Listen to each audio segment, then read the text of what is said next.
I am implementing a hiring freeze, exempting public safety, and I am restricting non-essential purchases. These actions will reduce the draw on savings as we monitor revenue for the rest of '09.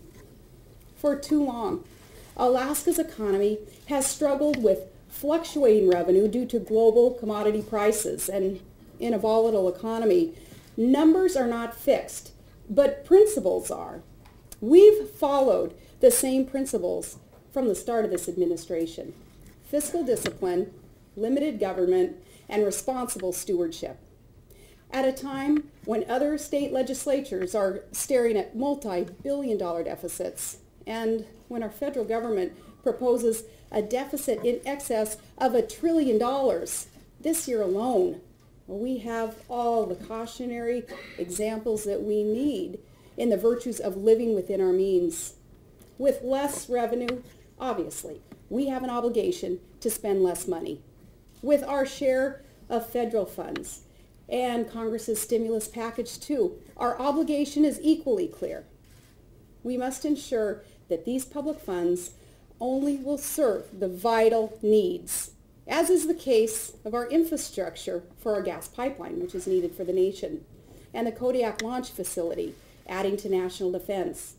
President Obama pledged not to let this stimulus package devolve into the past familiar scene of politicians lining up for obscure earmarks.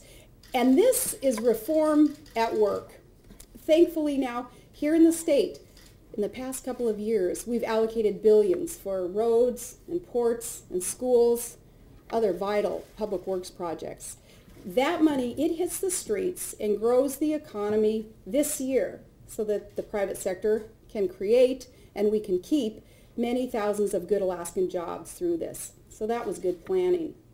Now we can stay on the course of this path of investment with continued support for essential construction projects. These projects will literally build our state. Now we can't buy into the notion that for government to serve better, it must always spend more. Reductions that we support, they're a chance to show the true measure in public policy. Simply increasing budgets every year. It's common government practice, but it's no guarantee of success. And more often, it is an incentive to failure. Good public policy is accountable for results and focused on critical priorities. Now, we promised reform in public education so schools can plan ahead and bureaucracies do not smother a school's creativity or a student's aspiration.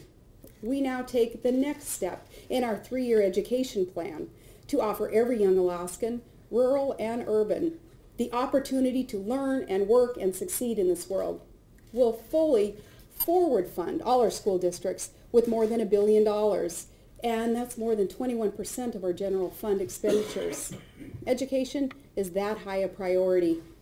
We'll focus on early learning and vo-tech and workforce development and enhanced university and streamlined operations. We're going to hold schools accountable, and we'll encourage more opportunities for students with special needs. Now, personally here, one of the great privileges given to me last year was the chance to be a witness for the truth that every child has value, and to say to special needs children that they are beautiful and loved and they are needed, and we learn more from them than they from us. Across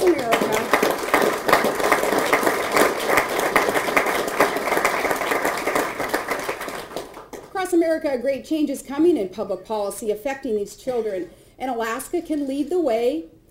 And this is part of a culture of life where every child is cherished and protected.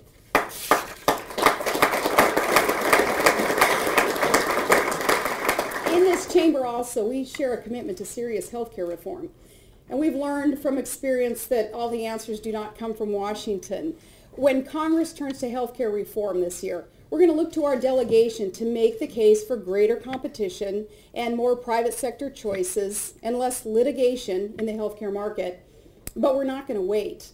Here, reform can move ahead without delay.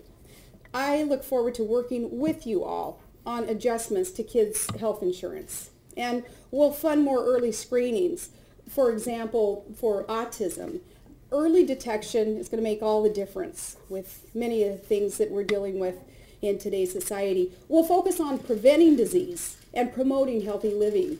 And I'm going to ask that physical education be incorporated into our daily school schedules again too. We have here in Alaska alarming levels of heart disease and diabetes and childhood obesity. And all of these maladies, they're on the rise.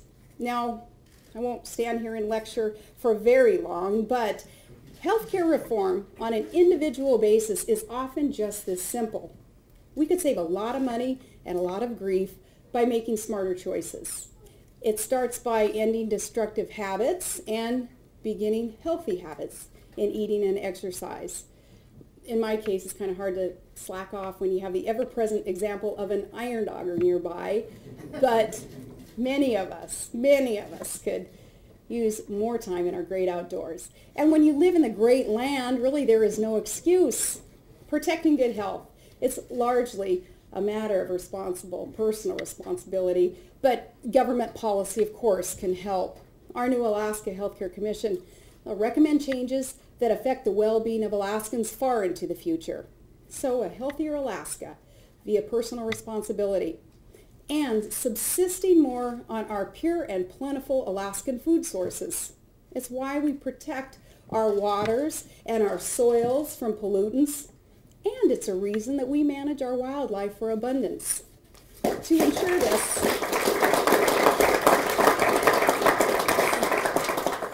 ensure this, we've successfully brought the Habitat Division back into Fish and Game, as I had promised, and our biologists, they're protecting game by eliminating predators from calving grounds and will further protect herds, some of which are at precariously low levels of abundance, thus ultimately promoting the population growth of every species. And we're building viable personal use and commercial fisheries in some of the most controversial and complex fisheries in the world, dealing with half a dozen foreign countries. We're dealing with Japan and Russia and Canada, and we're establishing sustainable seafood stocks and limiting salmon bycatch in the trawl fishery. We've increased research on salmon runs, and we're building new hatcheries for vibrant industry. As the largest and only Arctic state, we're also studying climate change through our DEC-led subcabinet, and we're suing the federal government for misusing the Endangered Species Act.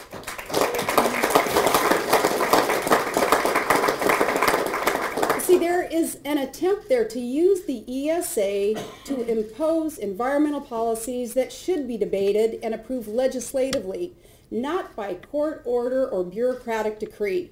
Alaskans have shown through our protective laws that we're willing and able to protect our magnificent wildlife while developing our God-given resources by using conservation laws as they were intended. So we'll challenge abuse of federal law when it's used just to lock up Alaska.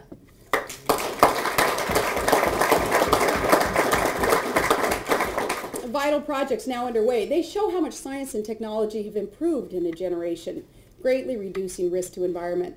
Continued work in Cook Inlet and on the North Slope, the new drilling at Nakayachuck and new exploration in the MPRA, these projects and more, they're going to be carried out with the safest methods. And my administration, we've dramatically ramped up oversight. We demand the highest standards of stewardship and corporate responsibility because we want to pass on this Alaska that we cherish to our children and our grandchildren and beyond. And just as we strive to keep our environment safe, we're dedicated to keeping Alaskans safe. We finally filled vacant trooper positions this fall. We have several innovative initiatives moving, like a Highway Patrol Bureau focused on road safety and DUI enforcement. And I'm excited about the Troop to Trooper program, which offers our National Guard hometown heroes careers in law enforcement. These priorities, all these priorities, they've got to be a powerful incentive to think clearly and act decisively, not politically, in pursuit of funding them with our next economic lifeline, and that's the gas line. Without revenues from developing clean natural gas, priorities can't be funded, and we will deplete reserves within a decade. Working together, we're developing a 10-year plan to keep a healthy balance in our constitutional budget reserve. We're laying up stores until strong revenue comes in with a flow of natural gas to feed hungry markets here and outside. Unfortunately, they only focus on potential obstacles when they discuss projects like the gas line, the giants in the land preventing us from